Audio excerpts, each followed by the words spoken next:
So I'll go ahead and introduce Collins and the topic, and then I'll pass on the session to him. So I hope I'm audible. I believe I'm audible.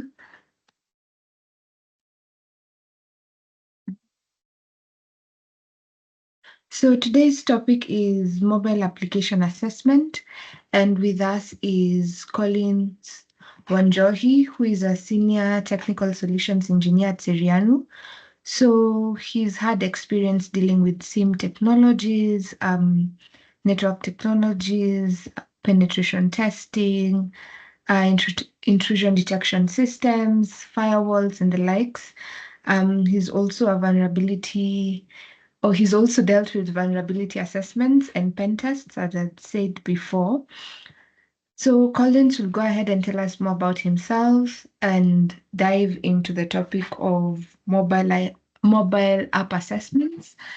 And I hope we'll be ready to receive what he has for us. So Collins, have you been able to share? Not yet, but I'll share in a few. Okay. There's just one thing I need to see. I have a question on the Q&A section. I'm not too sure if everyone can view the Q&A section. Confirm to me that you can see the Q&A section. I have posted a link on from Slido.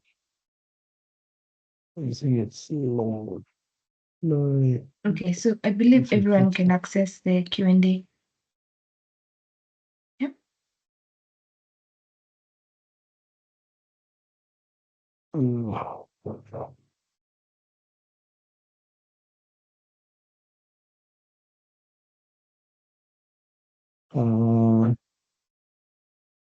I do not see it on my end. I just said ask a question and then I posted the link there. Okay, so I can see there's one who's answered the question.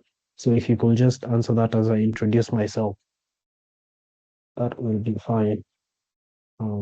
It's a question. I just want to see how conversant the audience is to mobile app assessment.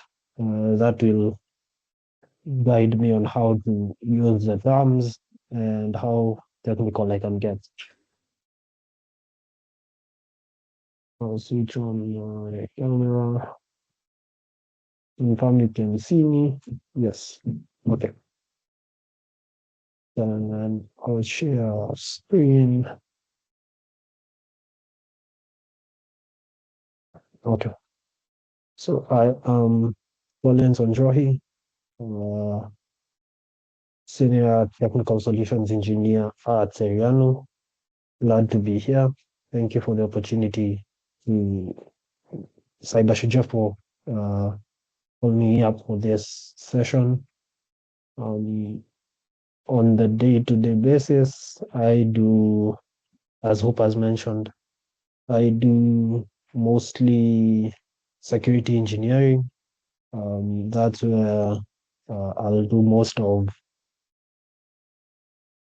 security solutions or security tools, things like SIM, things like WAFs, firewalls, Wi-Fi systems. It's deploying, designing for them, uh, managing, troubleshooting and support at an organization level, not just a personal level. Yeah, other than that, I also double a bit in the risk department. I do penetration testing assessments, network, mobile, web app, and the rest. Today we'll be focusing on mobile apps. Yeah, just outside of work on the personally, I do love being active physically. So I'll do basketball, I play chess, I do cycling during the weekends. So yeah, that's briefly who I am. I see we only have 16 answers to it, and we are about 55. We are 72 people on the call. If we could get more answers to that, averaging is about 2. Okay. Um, just see the restriction that, trying this. Yeah.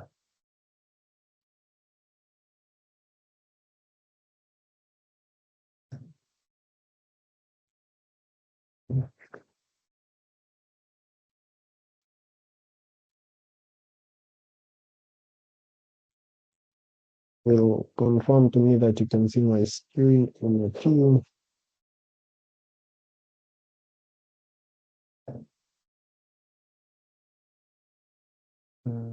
Thumbs up if you can see the screen. I'm sharing the slides. Okay. Thanks, Maureen. So today we'll look at practical Android mobile application security or assessment. Uh, this is sort of a very basic or beginner level friendly session. I do not wish to use too many technical things or do any complex stuff on this session. Um, I have already introduced myself for the table of contents, what we'll be looking at. We have a few terms and definitions, Android platform structure, just how Android is in terms of the phone itself, or how the different sections, the different, yeah, I'll call them sections of Android interact with each other. And then we have the APK structure, what a normal APK or Android app looks like, and then what components it has. And then we'll see how we can set up the test environment. And then we'll see how to do static code analysis and dynamic code analysis. We have tools that we can use for either of them or both of them. And then for the devs on the call, there is secure coding practices. And then we'll have a short list of common mobile app vulnerabilities. And then at the end, we have a resources page where I'll share what I was using for what I was using to create the slides and to come up with the content. So we'll jump right into it. For terms, we have Android SDK. SDK, I think, is software development kit. So this is the platform or tool that you'll use to create Android apps. Usually you'll find people might use Android Studio itself, and then you'll install the SDK within Android Studio or within VS Code. In terms of programming languages, I forgot to mention this is purely Android. I haven't covered any iOS within here. So on programming languages, you'll just see me say there is Java and Kotlin for Android native applications. And then you can use Flutter, Dart, or React to build apps that can either you can deploy them for both Android and iOS. When you're using Flutter to build a mobile app, you can deploy it into Android app or iOS app. Specifically for iOS, there is Swift. If any of that info changes, please feel free to correct me if you are a dev on the call. And then for code editors, we've said VS Code and Android Studio. For app execution, so this is how the application runs on the phone. there's two levels to it. So before Android 4.4, they used Java Virtual Machine, Dalvik. And then past 4.4 and going forward, they now use Android Runtime. For this Android Runtime, you can think of it as your VirtualBox or your VMware workstation. And then the APK itself is Android Package Kit. That's similar to an exe executable in Windows or a bash script or binary in Unix systems. One thing to note here, apps on Android will run, each app will run as a different user or as a very specific user, and each app launches as a very single virtual machine.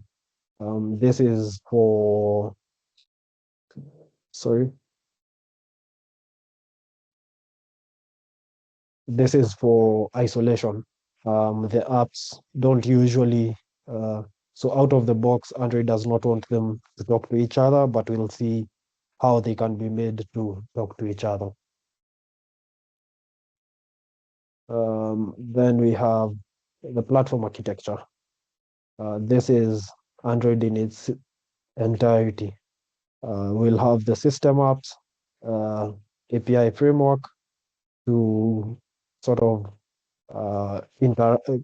merge the interaction between the system apps and uh, libraries just below the API frameworks. This just work as similar as APIs in web app or other applications. And then we have the native libraries.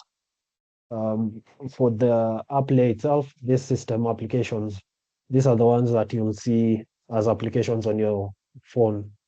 The dialer, email, calendar, camera, Instagram, and so forth. And then the API framework layer, it's provide the APIs to interact for the applications to use either native libraries or if they need access to the hardware abstraction layer or just things within the phone, they'll have to go through the API framework. Then the native libraries, those provide low-level processes. So you'll see OpenGL, that I think is for graphics, how the app just loads its graphics on the screen. There is drawing things if it needs to draw content on the screen. WebKit, that I think is usually for web access. There is also network encryption that will be within the native libraries. Yeah. And then we have the Android runtime. This is where we said the Android app runs. It's similar to running a VM within VirtualBox or VMware Workstation.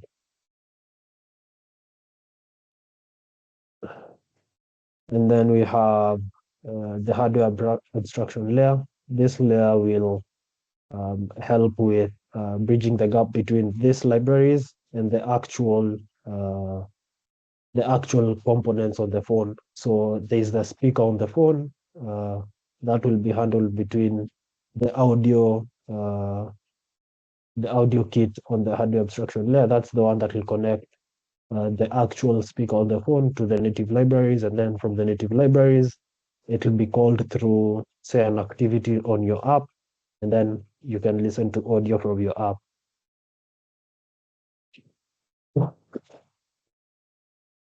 Yeah. And then at the kernel level, this is now low-level memory management and the sort of things that go into kernels. As you go forward, if you have any questions or comments, kindly just interject and ask, because I can't see this if you raised your hand. And if you need me, Collins, sorry, go ahead. Yeah, I can help you with the questions. If there's any Okay, hand that is up, I'll just let you know. okay, that's perfect.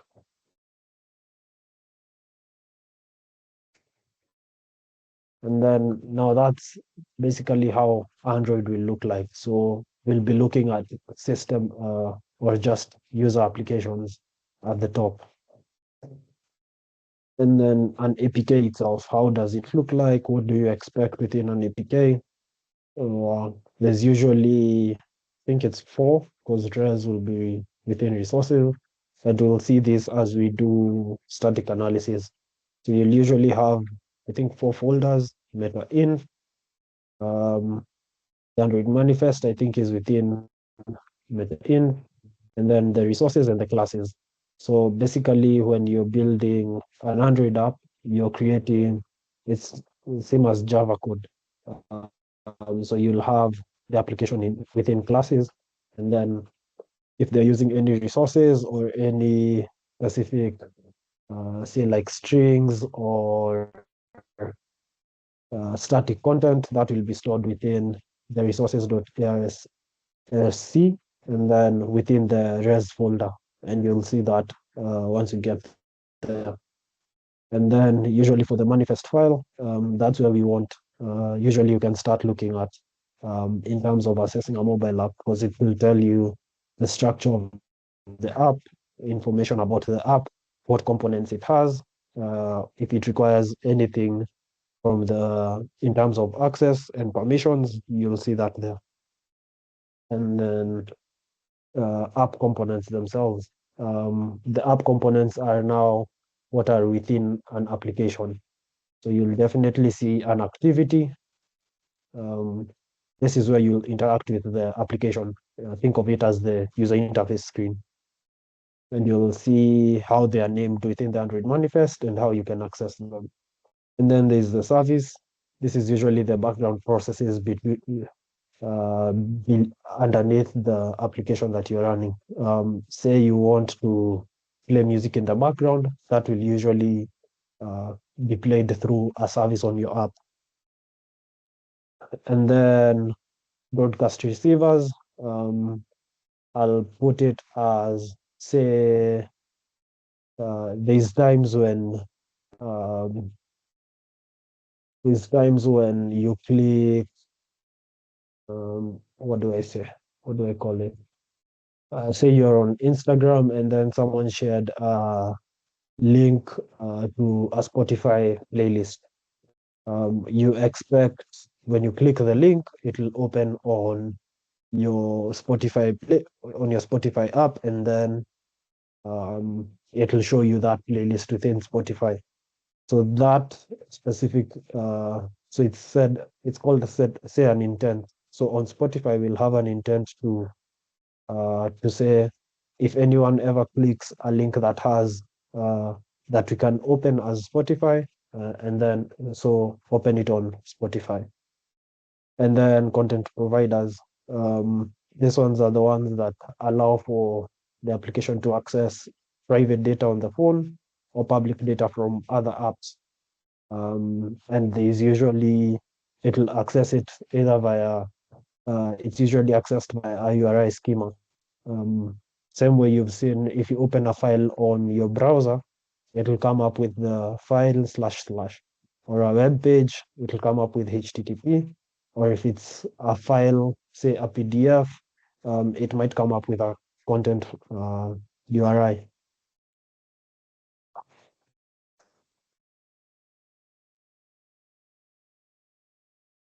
Yeah. Okay. Um, Let me see. Do we Let's see how many slides we have, and then okay. So in terms of the test environment, we'll have, if you're a dev, you'll usually set it up on either Android Studio or Visual Studio Code. This is where you'll also install the SDK within your code editor. We won't do that today. Uh, then for the device that you'll be assessing on, you can either have a virtual device through Genymotion, or you can have the physical device. Usually for a physical device, there is something called device routing. Since Android is basically Linux, it's the same way you'd run sudo commands on a Linux machine. So uh, Genymotion will route it for you, the VM, because this will be a VM. For the physical device, you'll have to do it yourself. There's tools for that, which are, I think there's Odin, there's Checkrain for iOS. Yeah, but we won't do the details of that. I'll just show you what it looks like. And then testing frameworks and tools. There's usually uh, several ways you want to do testing. You can do your testing through static code analysis, where you're just looking at the code and seeing if there's anything uh, you can understand from the code, and if there's any issues that you're identifying as you read through the code. And then there's dynamic analysis. For dynamic analysis, you want to know, as the app runs, what is it actually doing while on the device. So that will be, say it's opening a web page, say there is access to internal storage, say there is access to external storage, if you've got an SD card and so forth. That's usually within dynamic analysis. If you check here, I've just told you you can do to decompile an app. So usually when when you want to read the static code itself, you can't read there's the file I said, there's a classes.dex. Those are the dex files. You can't read the code from those, but now there's tools that can help to decompile that code, that APK, back into its Java classes, and then it'll show them to you in a more readable format. For BAPSUIT, that's usually traffic interception. So you'll find usually there is times when the application is speaking to a server, or it's say a mobile banking application. You'll find out anytime you're logging in, it's going to look at the server on the bank side, logs you in there, and then shows you your screens on your mobile app. So there is definitely traffic moving from a client to a server. The client here being the mobile app, the server being the server on the bank side. So you'll usually want to see what kind of traffic is moving across uh, that part of the app. And then we have FIDA for dynamic instrumentation / analysis. Dynamic instrumentation is a big word, but it's basically saying, I have this app and it's running. How do I see what environment variables it has? How do I see what values it has for specific variables that we saw while we were doing static analysis and so forth. So you can usually have FIDA.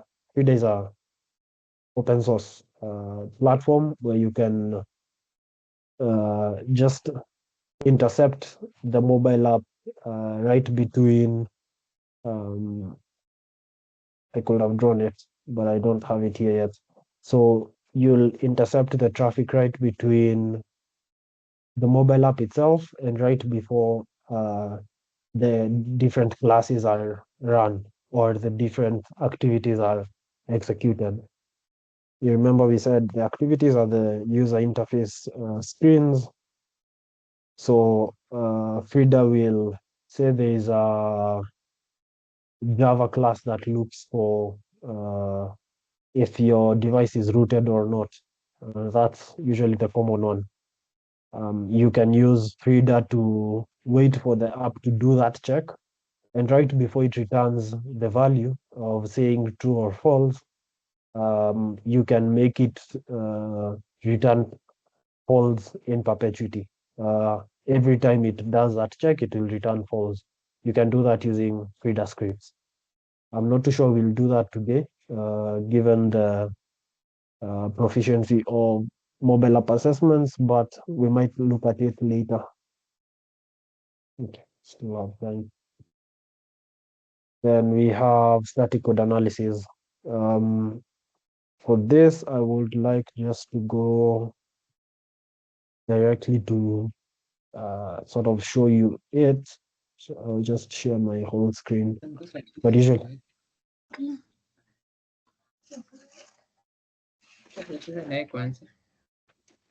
okay, I think someone just unmuted themselves.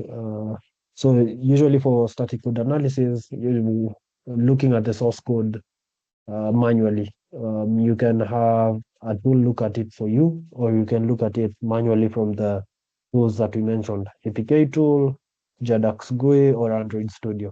Android Studio has an option of debug APK. So you sort of decompile the APK itself, and then you can go through its code.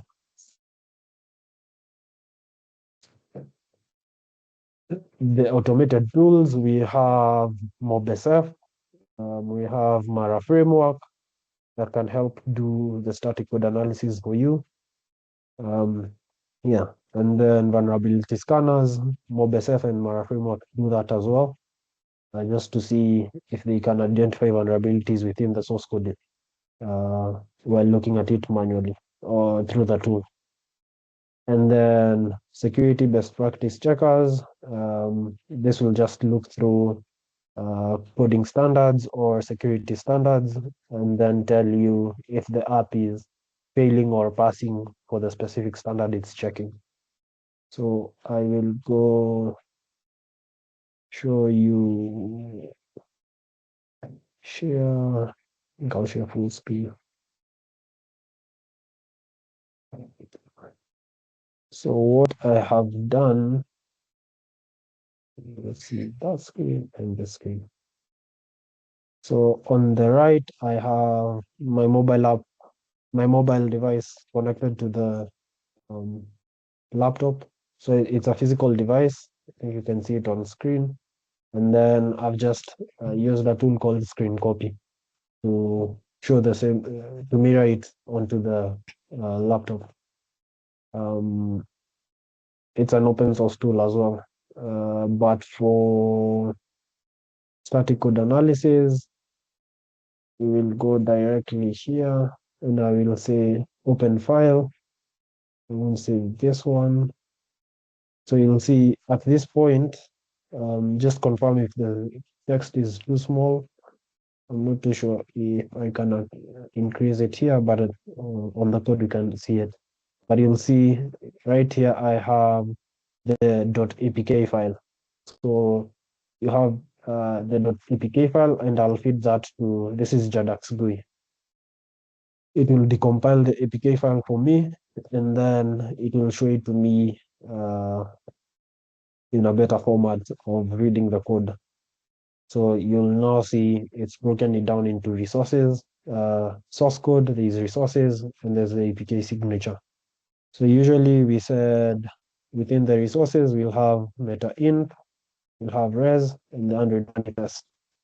So for the Android manifest, let me increase this.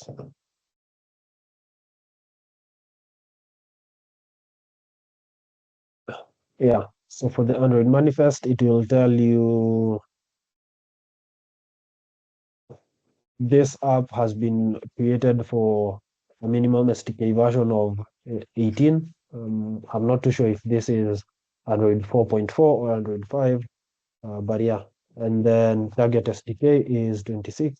There's the numbering format for Android. You can get that online and also show you what 18 is, what 26 is. It's the different versions of Android. So there is from Android, I think 4.4 to, I think the latest one is 15.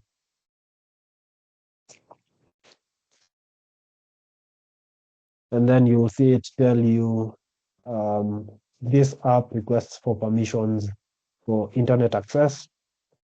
write the external storage. So if you have an SD card, read external storage.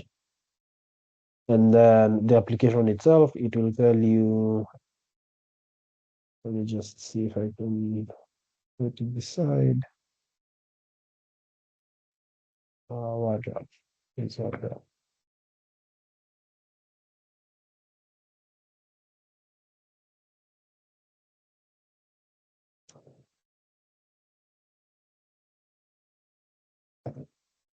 I do not know where WordWrap is, but it will tell you the so you'll see within this line. I'll go back this way.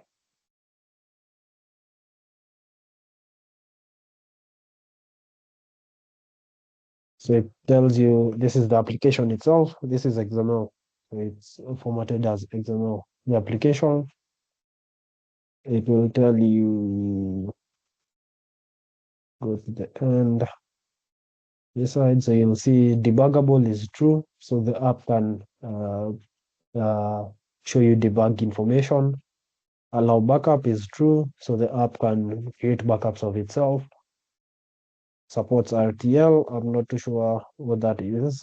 Network security config, this one helps with uh, network security for the application itself. If it's accessing HTTPS sites, the config will be at that point, at this file. And then doesn't show the name. Okay, I do not see the name, but and then now you'll see the different activities. We said the activities are the user interface screens. So there's multiple activities in here. It will tell you the activity and its name. And usually the name will tell you where you can see the source code for that activity. So if I went to OWASP SAP AGOT splash activity, so that is here, and then splash activity. This is the source code for that splash activity. And then it has intents, usually when it's the main, that's the page you want. When you open the app, this is the page that will pop up. You'll usually say it's the main page as an intent, and then it's the launcher. So anytime the app is launched, it will look for the activity with this intent filter. That's the first one that will be opened. And then we have others where activity, and then it says its name is main activity, detection, and so forth. And then we have receivers. So you'll see show data receiver. We'll open that and see what it does. Yeah, but that's basically the manifest file. From the APK, you won't see the manifest file in this format. It'll just be all bundled up, but once you've decompiled it using JADAX GUI or APK tool or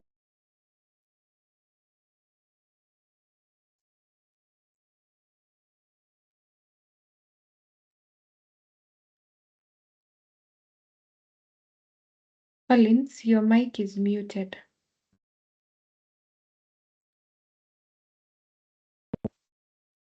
how long has it been muted? Uh, Not long, like for a minute. Okay, Yeah. okay. What's the last thing you had?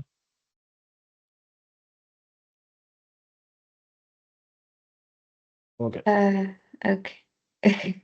You're still explaining here, so it's not long. okay, okay. So I was saying, when an Android app is opened on the phone, it will usually look for the activity with this intent filter. Says action is the main and it's the launcher. So that's the activity that will be opened every time the app is opened, unless it was running in the background. And then we have the different activities. Uh, you'll see the names here: Android OWASP, SAT, AGOT, mean activity, root detection activity, and so forth. Uh, Something else we can look at. Res has, where do I find that? Res has one file that usually people look for, and that's strings.xml. Class method field substance. I can't remember which specific folder it is within, but yeah, it's something you'd usually want to look at and see. But this app doesn't have it. I'm not too sure. So you'll see within the network security config, as I was telling you, if the application is accessing HTTPS or HTTP traffic, how it's set up and how it's configured will be within the network security config.xml. And you will see the biz config says clear text traffic permitted is true. Certificates, it will look for certificates, I think, within the meta in file. I'm not too sure, but yeah, right here we can see one of the issues that might be an vulnerability in the long run, where clear text traffic is permitted. That means access is via HTTP. We can always now go forward and validate if that is an issue or not. Let me see. Okay, can't remember where. Yeah, don't think this has strings.xml. So we checked the Android manifest, and then now these are the applications activities. We saw we had a splash activity, and this is how it will look. It's usually not always that it is readable. You might find developers that use code obfuscation, where they'll rename variables, they'll rename functions just to make it harder for someone who's trying to decompile it to read through the code and understand what's going on.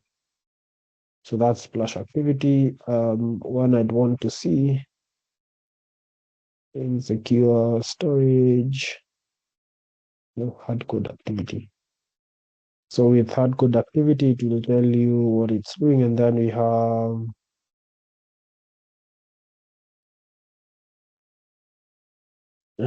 yeah, like right here we have the function, the Java function for what it's doing on that activity.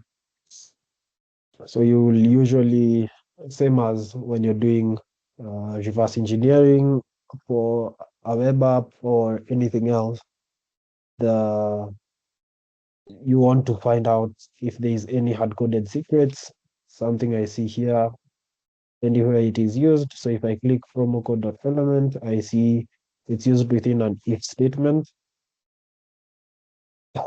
And within that if, it will tell me if that string, it will look through the get text to string. So it's comparing what you put in promo code value to get text. So whatever has been typed in by the user on that activity, compares it with dot equals string for promo code dot element. So this, it will compare the two. If it's true, it will tell you congratulations, you got this product for free. If not, now we are outside the if, it will tell you sorry, incorrect promo code. So one way we can see that, um, and this is now where you can start finding issues. I'll just go to the hard code issue. And if I type in, say, new 2020 and say verify, sorry, incorrect promo code. So we know at which part of the code, of the source code we are at. So that's, we are outside we are in the else statement. If we go back to that and type in 2019, it tells us congratulations, you get this product for free. So that is already an issue. Hard-coded secrets or elements. So that's one of the common vulnerabilities for mobile apps. Uh, Usually you can read through this stuff and understand it first time, or you might need help with just understanding the code. There is the guy called ChatGPT. They can usually help with that. You just copy the function of what you're seeing, ask it, what does this code do? And it will tell you. I will go back to the slides. Where is it? Yeah. So that's static code analysis. I haven't done too much on it, but it's now something you at least have seen how to do it. If you have questions, you'll ask within the session, or if you need me to repeat it, you can go back to that. And then now we have dynamic code analysis. This is usually for static code analysis. The application was, we didn't even open the application at that time. We were just looking through the source code on JavaScript GUI. But now with dynamic code analysis, you want to instrument, to parse, to debug, and then analyze its runtime. So with instrumenting, you're injecting code into the app and track its behavior. With that, we mean as the app runs, say it's doing, let me just see if there's any that we can see. Detection. Uh, so it will tell you objectives is this, and then check root. So if I click on check root, it says device is rooted. So to do the dynamic analysis of this, we can always look for, because this check root is an if statement usually, or yeah, it's usually an if statement as we have seen on the hard-coded activity. So we'll go to that specific activity. I will scroll down to its own create. So, so you'll see here it says device is rooted, device is not rooted. So what we want to do is you'll see the if statement is right within the on create, and it says detection activity dot this dot is rooted. So it's calling the is rooted function within the this activity. The is rooted function is here, and it checks for system superuser.apk, superuser.apk. If you have the binary su, if you know Linux, you understand you can run su to switch user to root. It'll check usually for multiple things. System being su, if it's being saved at different places. Yeah. So it has a list of what it's looking through, and then uh, initialize that result as false.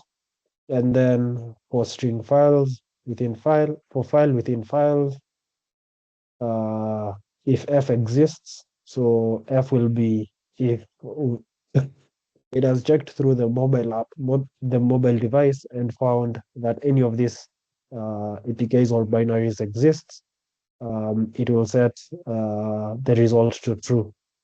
F dot exists usually will return that boolean, and then return the result. If result, it will break. Break, I think, just tells it close the app or something of the sort. I'm not too sure. Then is rooted one. Uh, it's looking if it can read slash data slash data. So this is similar to reading, say, slash root on a Linux device. Slash data is only accessible by root on or the app itself on Android devices.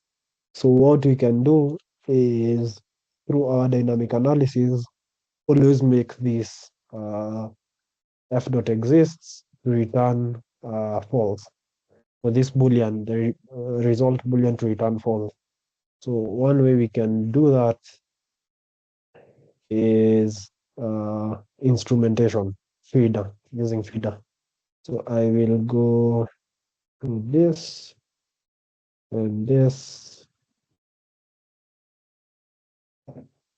I'll use this feeder. So if I want to see all the apps running, mm, what's this app called? It.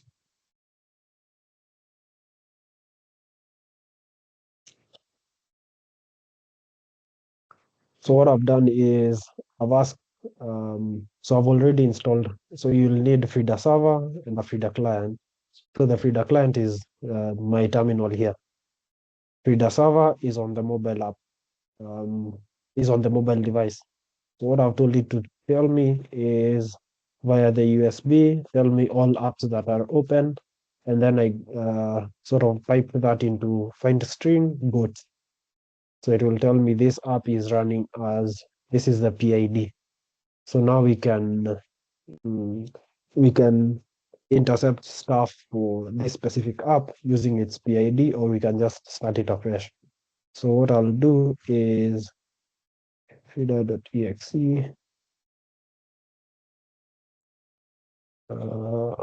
See, I don't have the script. So yeah, I'll go back here. I need see, control T, feeder.ie, share.feeder.ie. I think that's it.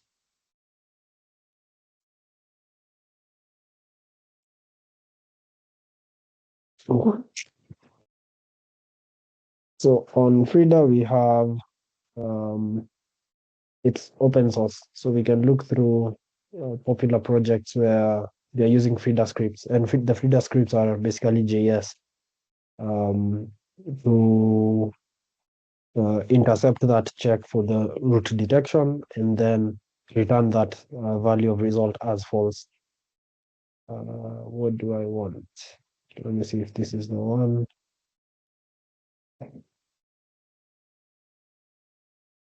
Okay, so you will see like right here within the script as well, it will list out some root packages that it knows of. So there is those, and then root binaries, there is this. If a device is rooted, it will have this as being set. And then where is it? Checks. So within the checks, it will say, where is it? So you'll see it tells it if there's, I can't read the first line, but I'm seeing it will say it has bypassed that check that was being looked at by the app. So CMD will be replaced by whatever binary the app is looking at, and then replace that with something else and say that check became returned a false. So what I'll do is run this script and we'll see how it looks. Need to go a bit faster. Okay, finish here.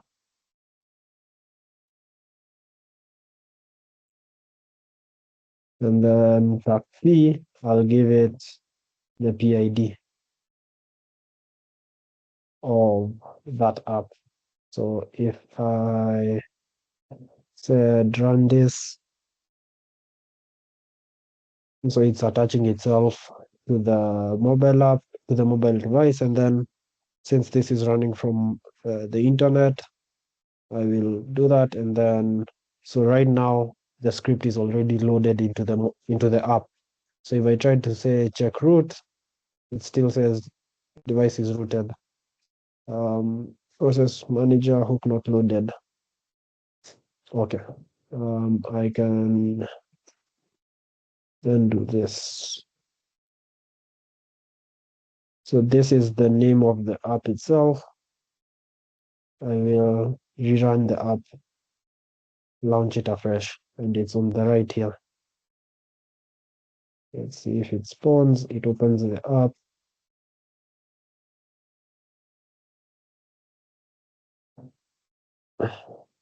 Let's see. Yeah, that script ain't working. Let me go back to which one, which one.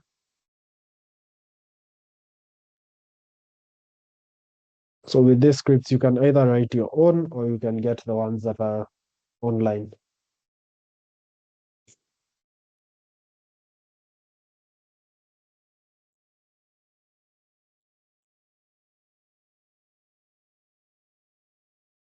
Just search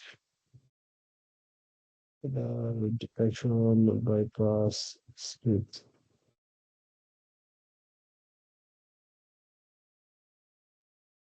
Do I have it on here? Secure flag, SSL bypass. Don't have it on here. Okay, let me come back to that after we are done with the presentation. So I'll go to presenting. I think switch to. So yeah, for the dynamic testing, we'll come back to it. But instrumentation is just we want to make that check false. And then for security testing tools, we have MobSF. MobSF, I think there is the online version. Where will I see it? MobSF.live.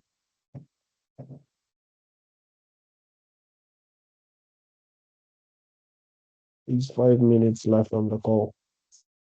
I think I'll extend by about 15 minutes at most. So bear with me. That's fine, Collins, no problem. Okay.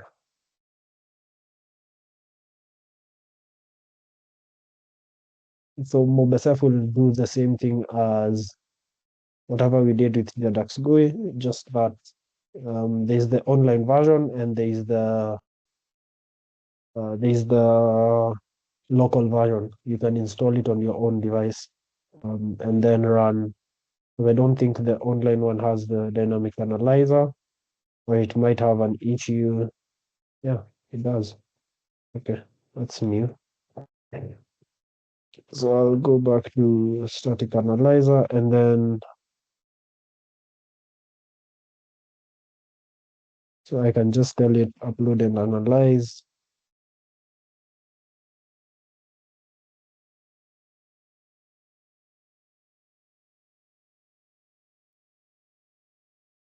There's this. It will upload it and then analyze it and give you uh, a security score for that app. So we'll wait for that to complete in the background. Then we go back here. We'll just be okay. So MobSF and Mara Framework do the same thing. Static analysis, they are good at that. Dynamic analysis as well. If you uh,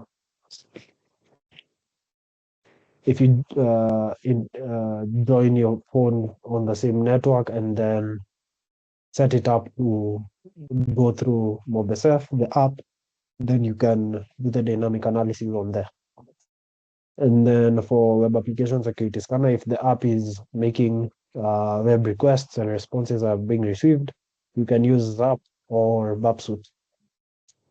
For starting analysis, we did mention JADAX GUI and Android Studio. There's also AndroGuard to help detect, decompile, and find vulnerabilities on the app. This is for Flutter and Dart applications. You'll usually want to the version of bypassing web traffic usually will require you to decompile the app, put in your certificate from Babsuit, and then from using that certificate, it will pass through traffic from the app to the server using that certificate. So you'll usually want to resign to decompile it, put that certificate in, and then resign the app. And then for FIDA and objection, that's for dynamic instrumentation. We'll look at that later on. Yeah, and now for secure coding practices, I've put down 4, but there's definitely more things to be concerned about or worry about when you're doing Android dev. My key ones were data protection, input validation and sanitization, because we still have same way on web apps you have SQL injection vulnerabilities, you'll have them as well on Android apps and so forth. Secure communication, we did see our app was using clear text traffic was permitted. So usually you want to make any communications on the web via HTTPS. Just encrypt the traffic using SSL and TLS sats.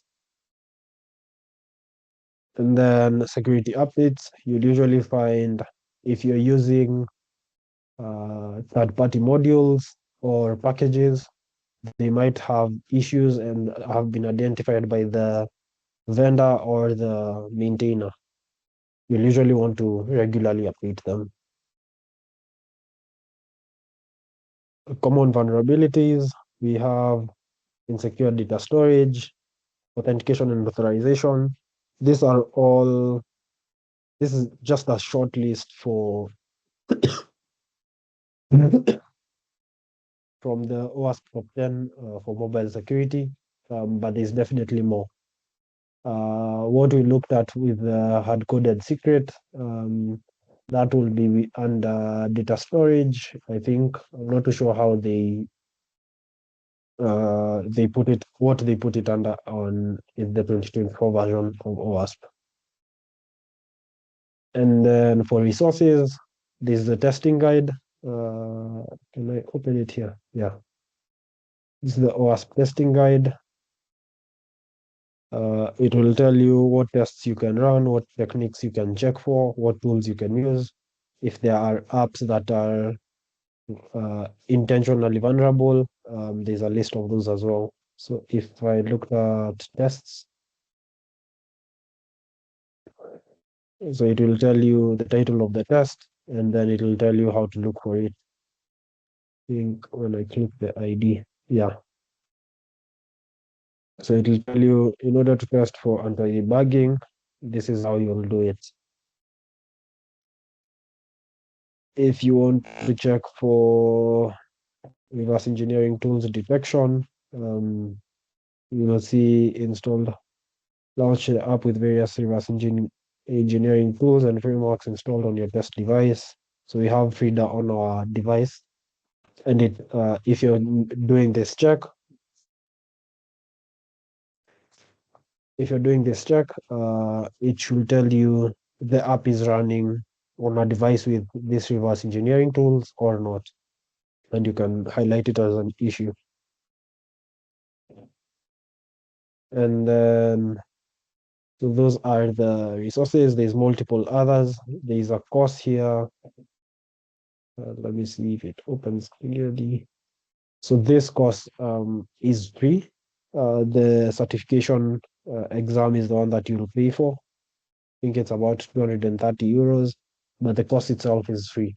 They will take you through all the things that you'd want to know from a beginner's level. So you'll see course introduction, Android basics. We did go through architecture. We did go through application structure.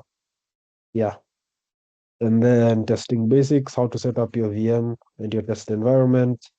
If you have a, what's it called? If you have a physical device, this is how you'll set it up. If you have a VM on Genymotion, this is how you'll set it up. And then Babsuit. So I didn't show you how to set up Babsuit. It's a bit long. How to do it, but you can learn it there. Set up FIDA. and using MobSF. And then how to reverse engineer using APK tool, ADB, JADAX GUI. Yeah. And then attack surface. This is now where you'll first go through to see if you'll find any vulnerabilities. So we did mention stuff on activities for exported activities. You'll see how to find issues with exported activities, services, broadcast receivers, deep links, web views. Deep links are the ones that I was explaining, same as when you're on Instagram. If you clicked the Spotify link, it'll open up Spotify. So that's usually deep links. Data storage, you'll see that. Shared preferences, I think that we can look at right now. DBs, and then overview of the exam. So it's basically searching through and better details of what we've gone through today. So that's one I do we should look at. And then there's the top 10 issues for mobile security from OWASP. What this usually means is these are just the top 10, doesn't mean there is only 10 types of vulnerabilities with mobile apps. You can definitely find more. There is definitely 11 and 12 and 13 and going forward. Don't just tie yourself down to the 10. There's other ways to find issues that are not within this 10, but this is just to help you understand how to look at mobile apps. Yeah, I think that is it. So I think we can go back to looking at is one that the storage, SD card, shared drafts. Nope, shared drafts one. So you'll see, to leave it at now, secure data storage, and press one. So if I put in, say, test 1, 2, 3, 4, and then test 1, 2, 3, 4, 5. So you need to understand what shared preferences are. So usually you've logged into an app, it will want to save that session of your login on the local device. So it's easier for you to access it later on. Click save, it will say data saved.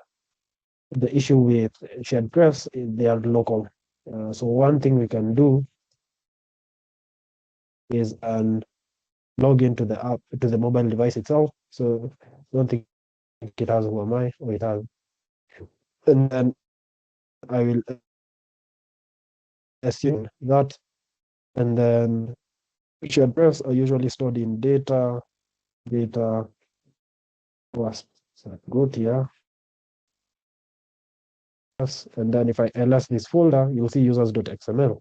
So if I cut users.xml, it will tell you password was this, and you tried changing it to admin, password, data saved.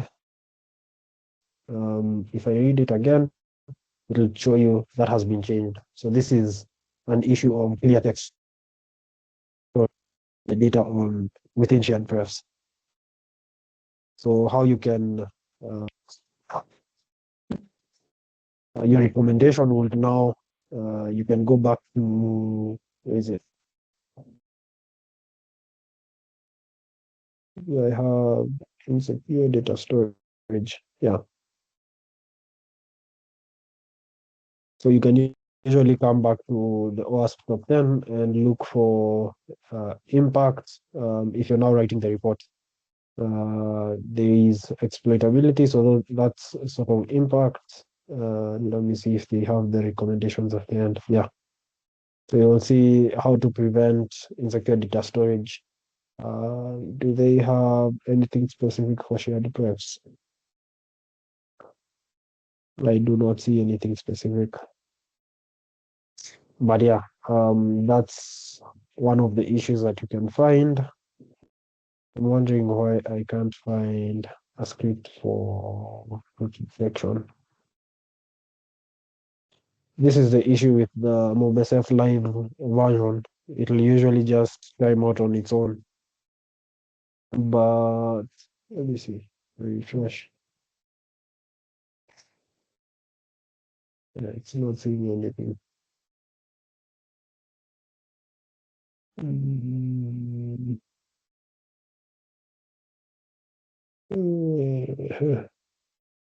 I check this. But now if you have questions or need any clarifications, kindly ask or comments.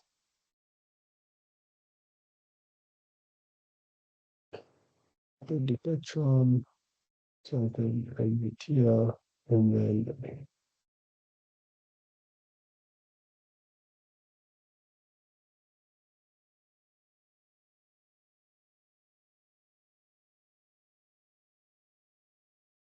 am I audible? We have a question from Michael. Okay. Just a moment. Let me see if Okay. this works. Let me see. But yeah, demo gods have said you will not find a script. So we'll leave it at that. Question from Michael. Okay, thank you. Where can I Am I see it? audible? Am I audible? Okay. I'm not able to type, huh? Not able to Yeah. type. Thank you, thank you, Maureen, for the moderation, and Collins, I think you're a man worth your salt. My question is, maybe you could schedule another session, to take us through the IPA, Apple devices, how we can go about testing the security and privacy of an IPA, the file for an Android, and maybe what is available on Huawei store, the apps available on Huawei store. So I think that's that. And my additional comment is, are you able to share your slides? I don't know how you're going to able to share your slides, but thank you for your presentation. I think we've learned, myself, I've learned a lot. Thank you. That's it. Okay. So I've heard you mention IPA. IPA, I think, is iOS, right? So for Yes, iOS, yes. yeah. So for iOS, you can use how you'll set it up. Since Android is Linux, I can easily set up the device and the tools on a Linux device or on my Windows machine. For iOS, it will usually require you to have um, an iOS device and a Mac laptop. Otherwise, you can. I've not seen a way to virtualize an iOS device that works, but you can definitely look into that. Yeah. For the slides, um, I had shared them with Hope, so you'll definitely get them through her. Okay, thank you. Cheers. You're welcome. Any comments or feedback on the session? Any other?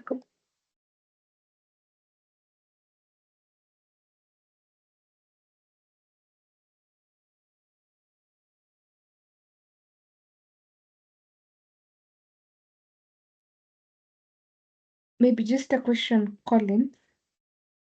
Sure.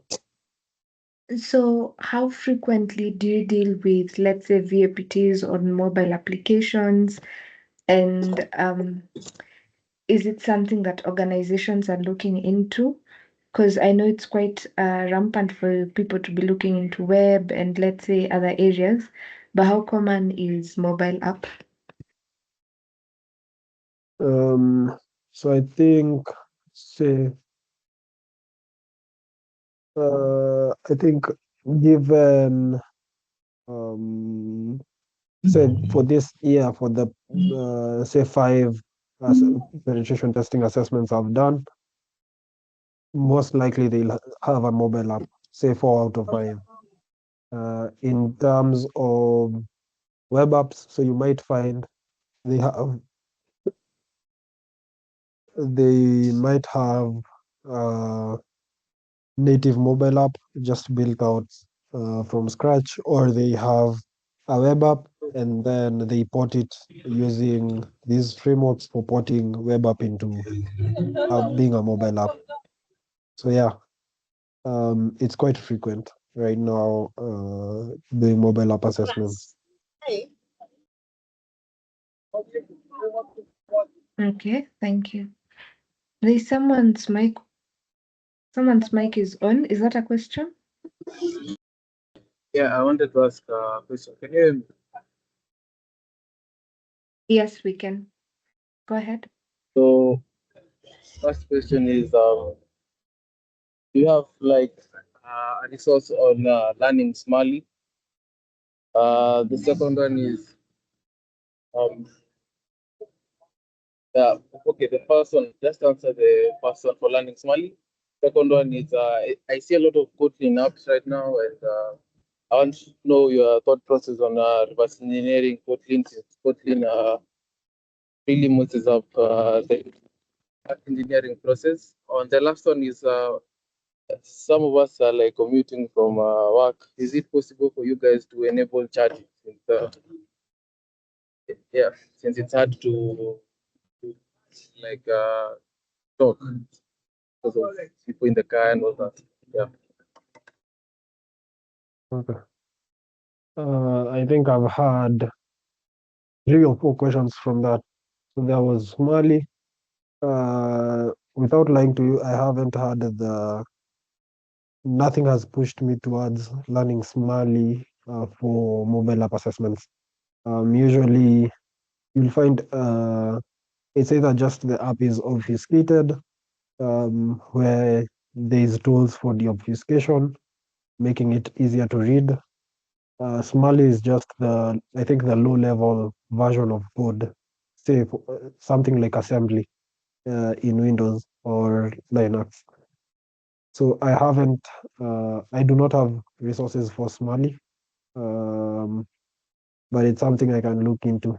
I'm not too sure if I'll find them and share because I do not know that much Somali.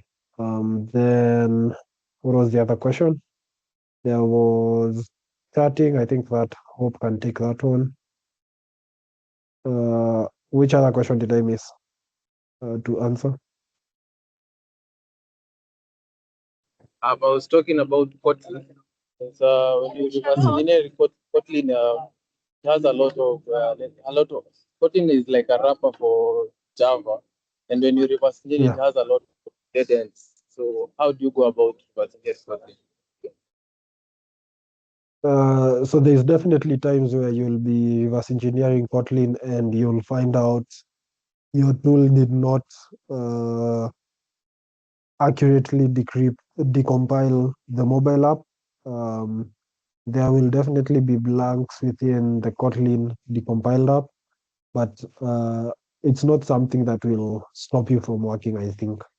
You can definitely look through what you have and see if that is something you can still understand or it's still a bit readable.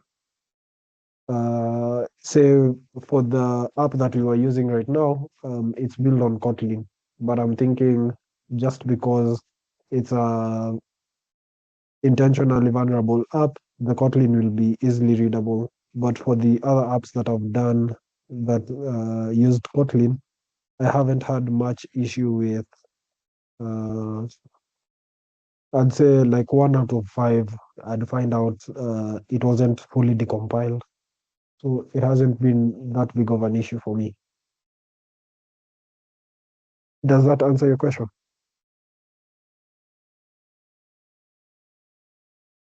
Okay.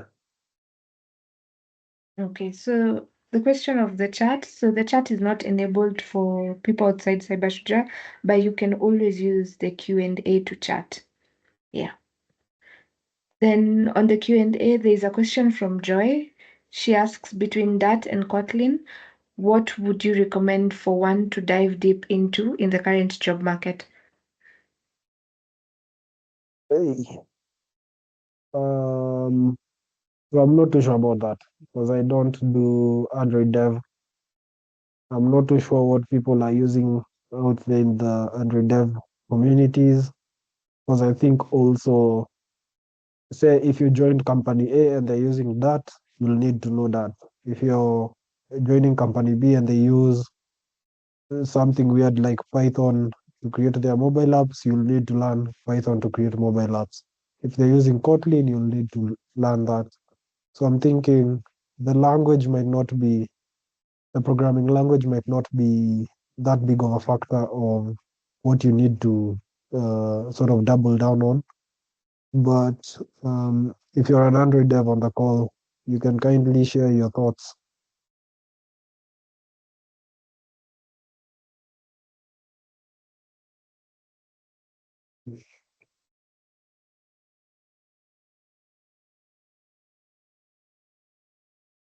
I do not have any Android devs on the call. But yeah, that's just my thought.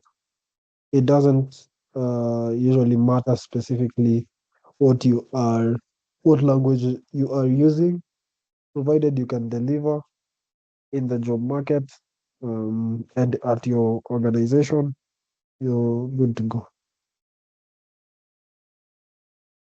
Okay. Then a comment from Gilbert. Quite insightful. Thank you for the session. Uh, Thanks as well for being a good audience. So the slides I made them with, there's an AI app called Gamma. You can check it out, gamma.app. And then I just did them through with, sort of refined them with Canva. The slides will be shared. I think Hope will find a way to share it to all. Or can I share the link directly?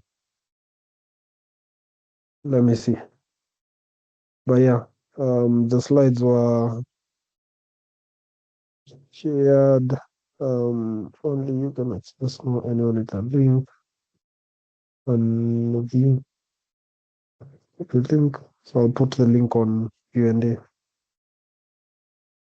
Yeah, that's fine. Just in case there's someone who's not in the Cyber Shujaa chat, the link would help.